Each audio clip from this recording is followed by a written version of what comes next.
है एवरीवन।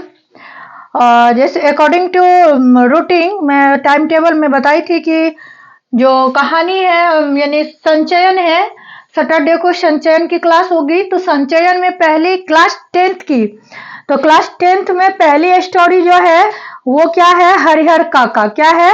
हरिहर काका। संचयन हरिहर काका का लेखक है मिथिलेश्वर। मिथिलेश्वर जी का जन्म 31 दिसंबर 1950 को हुआ। कब हुआ?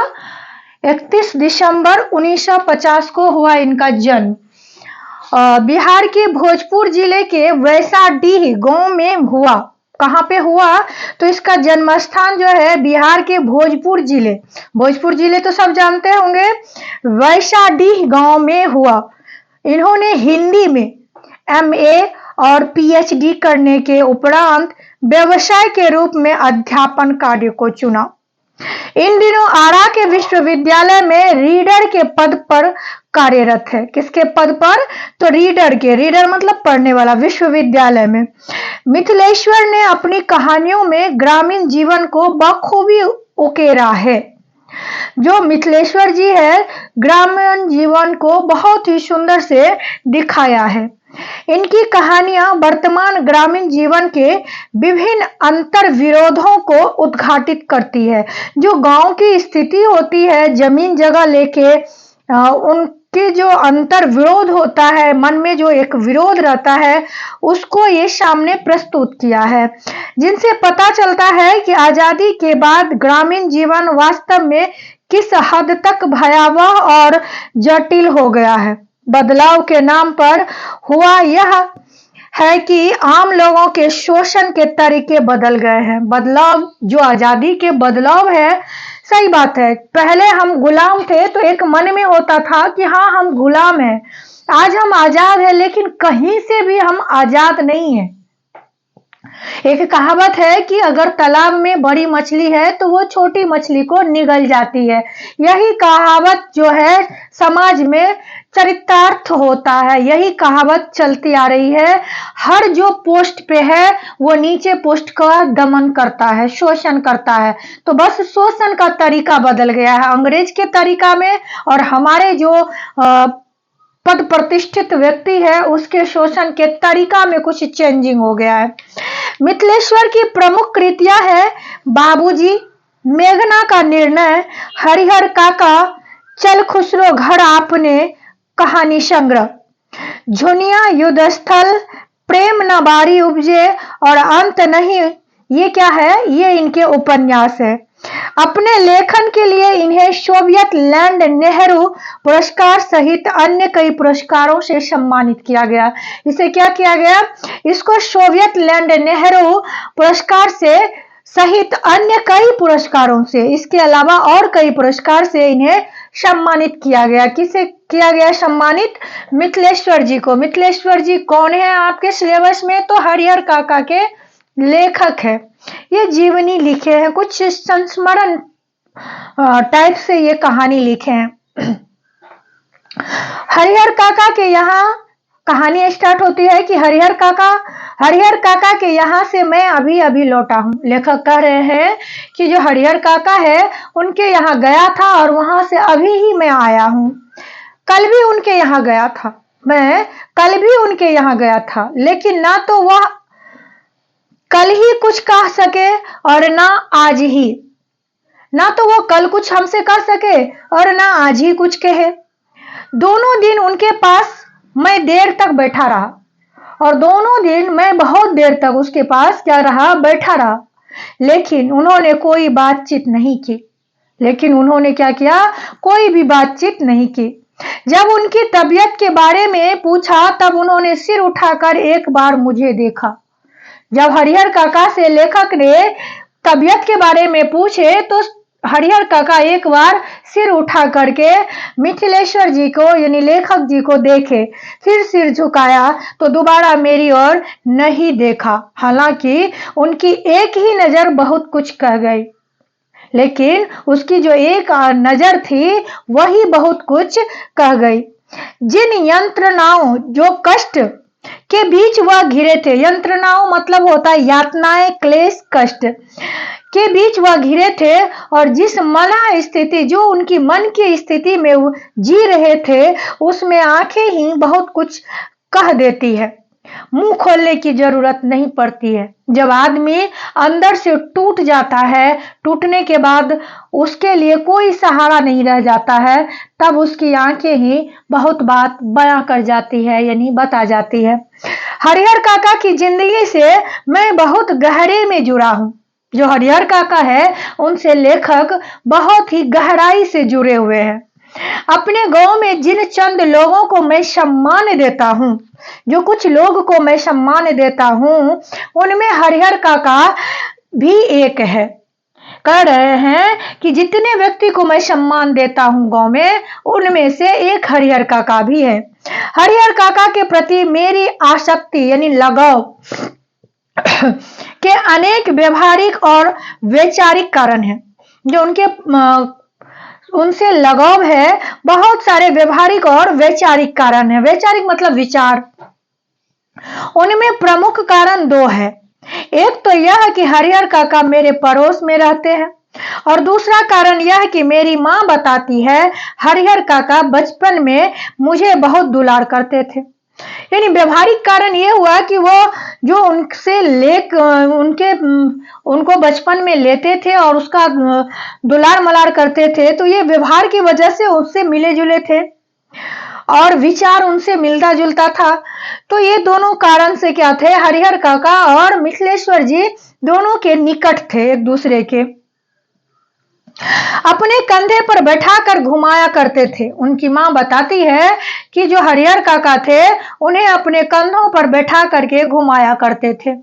एक पिता अपने बच्चे को जितना प्यार करता है उससे कहीं ज्यादा प्यार हरिहर काका मुझसे करते थे। कहते हैं कि जो एक पिता होता है जितना प्यार अपना बच्चा से करता है वैसे ही हरिहर काका हमसे करते थे।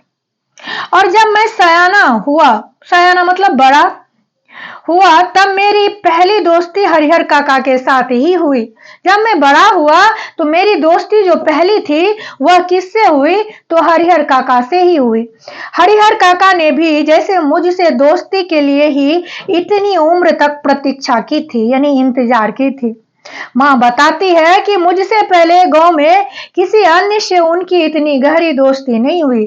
माँ कहती है कि जो हरिहर काका है ऐसे व्यक्तित्व के लोग हैं कि उनकी दोस्ती साधारणतः किसी से नहीं होती है।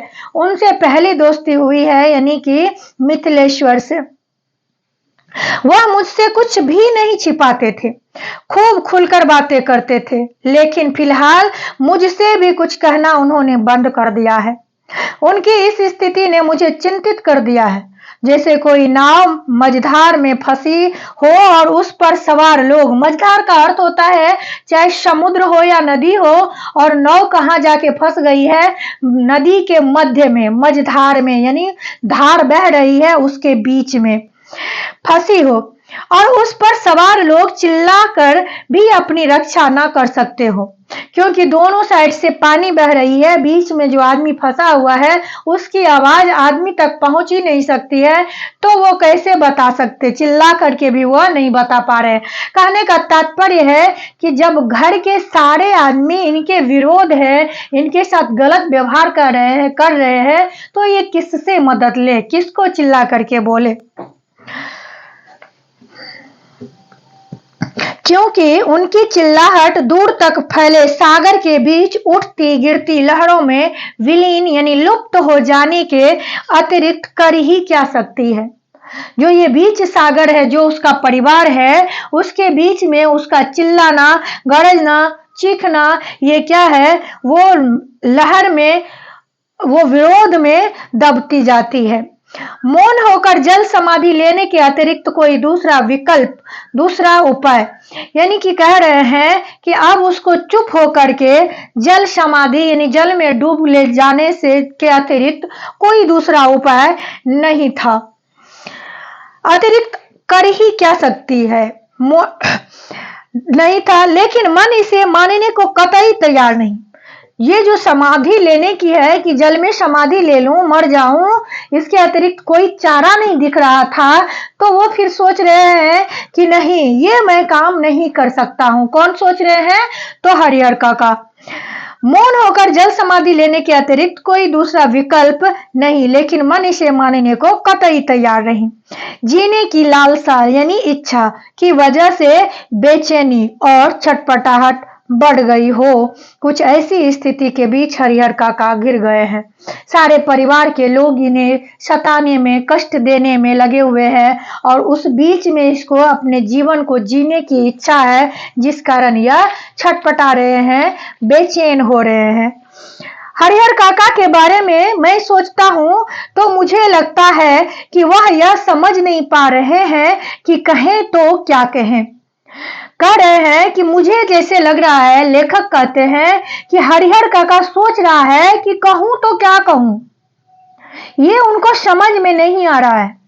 अब कोई ऐसी बात नहीं जिसे कहकर वह हल्का हो सके, यानी कोई अब बात बच ही नहीं गई है कि जो दूसरे के सामने व्यक्त करके उसका मन हल्का हो जाए।